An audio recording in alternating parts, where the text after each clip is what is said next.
We have a teen bodybuilding champ right here, and he's highly acclaimed in the Northeast. I got social media king. Teen bodybuilder who's seen great success. He won multiple contests as a teen, has appeared in several magazines, and is an endorsed athlete. Nick Wright. Nick Wright. Nick Wright. Nick Wright. I got my big man Nick Wright. Yeah, this is the news. You need to know the real story. Now that we up in the FGN studio. How old are you? At the Standard Times, Providence Journal, full page spread, Faith and Fitness magazine. My first cover, but more importantly, this makes history. The first natural teen to ever get a cover of a magazine. 2-page spread with a really in-depth interview. Converse has officially shown major love and support to NWB.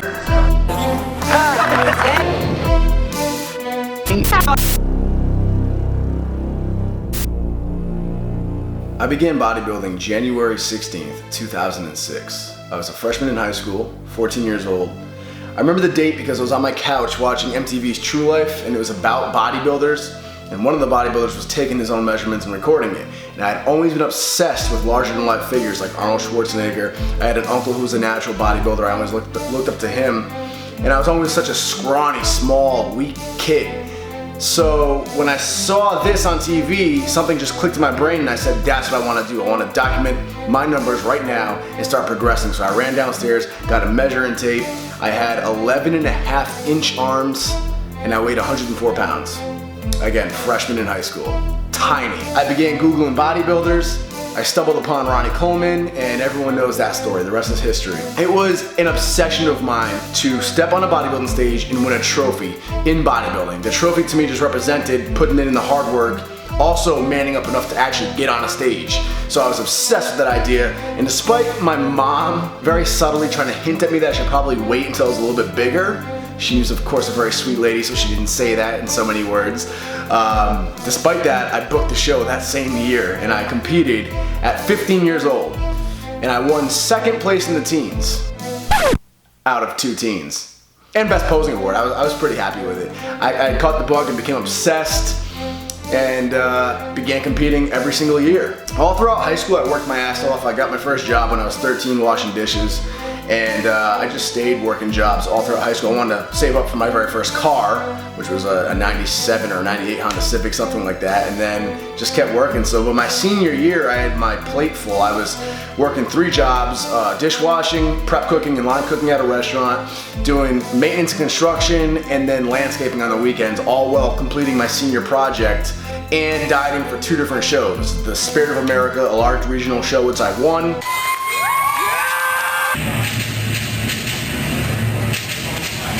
And the Rhode Island State Championships, which I also won in the teen division. I knew from a very young age I didn't want to go to college. I think college can be a great tool if you know exactly what you want to use it for and you can use it to get to where you're going. I think for a lot of people though, it's a huge waste of time if they don't know what they want. So I knew from a very young age I was not going to do the college route. I was either going to be working a trade, get my hands dirty, or something entrepreneurial. My goal out of high school was to actually open up a custom car audio installation shop with a friend of mine. Shout out to Joe Kutu. Roof wanging with most of the seat up.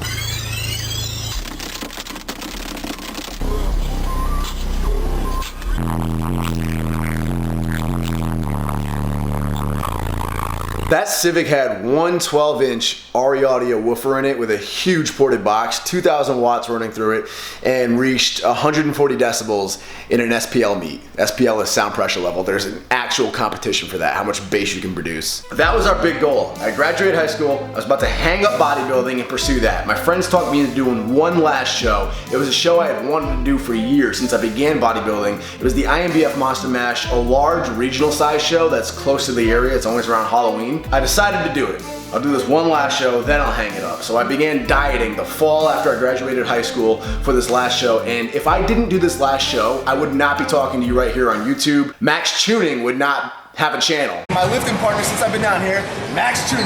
What's up guys? Today I'm gonna do a challenge against Matt Ogus. It's gonna be a deadlift challenge. The weight's gonna be 450 pounds, as many reps as possible. None of this would have happened. That show kicked off everything. Up until that point, I had never used YouTube. I only uploaded my contest footage on YouTube just to save it for later. I never actually went back and checked it. But upon realizing that it had some views accumulated, I decided to actually become interactive on YouTube. I love public speaking, whether it was publicly or in front of a camera. Both came super natural to me. It's one of my favorite things to do. It still is. So I began interacting and making these videos, and that started the 2009 Eating Big series. That was right before I began dieting. The thing is, I was anticipating being home right around now. It's a little bit past 3 o'clock, but my boss called me and I got a few other trips to make before I make it home. And it's a simple thing called coffee rice. That led to me applying for a YouTube partnership program and becoming a YouTube partner and getting paid for videos.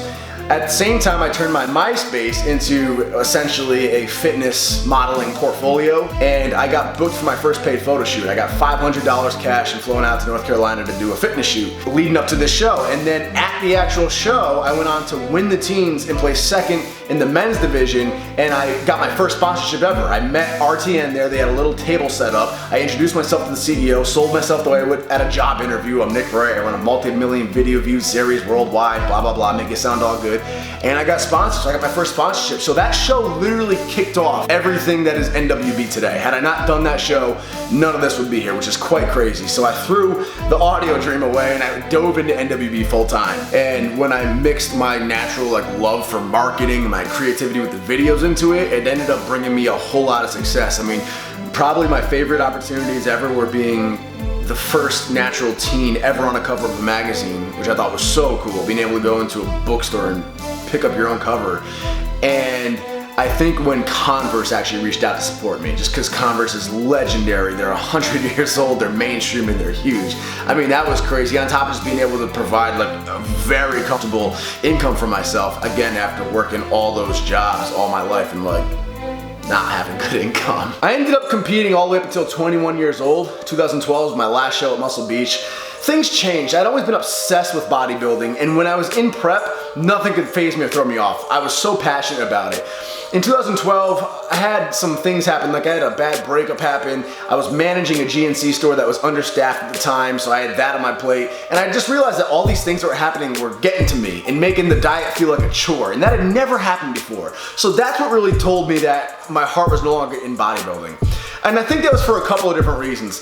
One, when I began bodybuilding, I was tiny. I had some body dysmorphia. I had big anorexia like crazy. I just wanted to be huge. I could not get enough of it. I validated myself by how big I thought I was. If I looked in the mirror on a given day and I thought I would look small, my whole mood, my whole day would be ruined. I'd obsess over it. And I know a lot of people in bodybuilding are like that.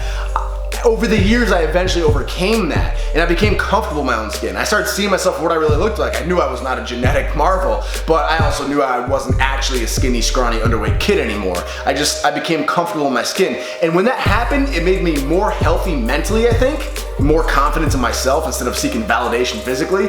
But it also lost that obsessive edge that I had in wanting to transform myself for shows and kill myself just to step on a stage. I started looking at life more like, well, I'd rather enjoy my life, enjoy my family, enjoy my relationships rather than ruin them and alienate them trying to get to unhealthy levels for a show. I don't see a need. And then when that happened, I also began missing performing a physical feat on game day like you do in any other sport. I thought about getting back into fighting, trying Olympic lifting. I stumbled upon Johnny Candido and found powerlifting. So I contacted Johnny Candido, got me set up on his 4-week linear program, and it's a blend of strength and control. I love it. I realized how much of a technique sport it actually was, and I became obsessed with it. I was always obsessed with strength anyway. My favorite bodybuilder was Ronnie Coleman because of how strong he was, on top of how freaky he was. So I love powerlifting. And I set some crazy goals for myself. I wanted to hit some big numbers naturally, and I hit those milestones. My life goal, my life dream of benching 405, 4 plates, entering the 400-pound bench club. Let's go, finish it. Big shout out to my coach, Brett Gibbs.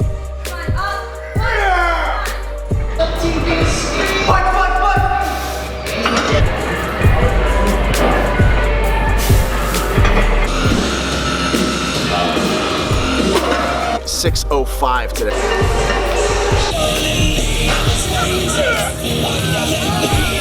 It's 2018. I've now done as many powerlifting meets as I had done bodybuilding shows. I did 7 bodybuilding shows, I've done 7 powerlifting meets. And this last meet obviously wasn't my best performance. I still had a blast. It happens in sports, not a huge deal, but I figured it would be the perfect time to switch things up for the first time in years. The idea of stepping on stage is a little exciting to me right now. For the first time in over half a decade. I'm not committing to stepping on stage, I'm not committing to competing again, because that's a huge commitment. Anybody who stepped on stage knows I've done 7 shows. You don't want to commit to doing a show unless you're really, really excited about it, because it will be miserable. But I'm most definitely excited and committed to doing a full transformation. I want to shred down. I want to become ripped. I want to get the physique popping again, bring the shoulders back. And this time I have more muscle and mass on me than I've ever had before. I've never been 200 pounds in my entire life. Again, I was only so skinny. To the point where people call me fat lifting, right, because I'm not lean, and I love it. I never take offense to the fat comments. It's that skinny boy in me. Call me fat all you want, that just means I'm not small. I'm like, yes, which is, I know, really weird. It's kind of fucked up in the head, but it's the truth. But I'm at a point now where, again, I'm very comfortable in my own skin. I'm not so afraid of becoming like small again. That was the biggest thing for me. For cutting, I was very insecure with how I looked shredded. When I was shredded, you look good with your shirt off, you look great in photos and videos. But in real life, day to day, interacting with people, I look tiny because I've always been natural, so I look tiny. You don't even fill out a shirt when you're shredded. And then my face gets so drawn out. I already have a young looking face as it is. I look like a little boy when I'm shredded. Both those things I'm super insecure about. But for the first time in my life, I'm 200 pounds. I have more mass and thickness muscle-wise than I've ever had in my entire life from the last 5 years of heavy-ass powerlifting. And I think I can now actually transform myself a lot differently. The last time I got shredded, I was much lighter, much weaker, much smaller. I'm curious to see what physique I can bring out if I shred down now, starting at a solid 200 pounds.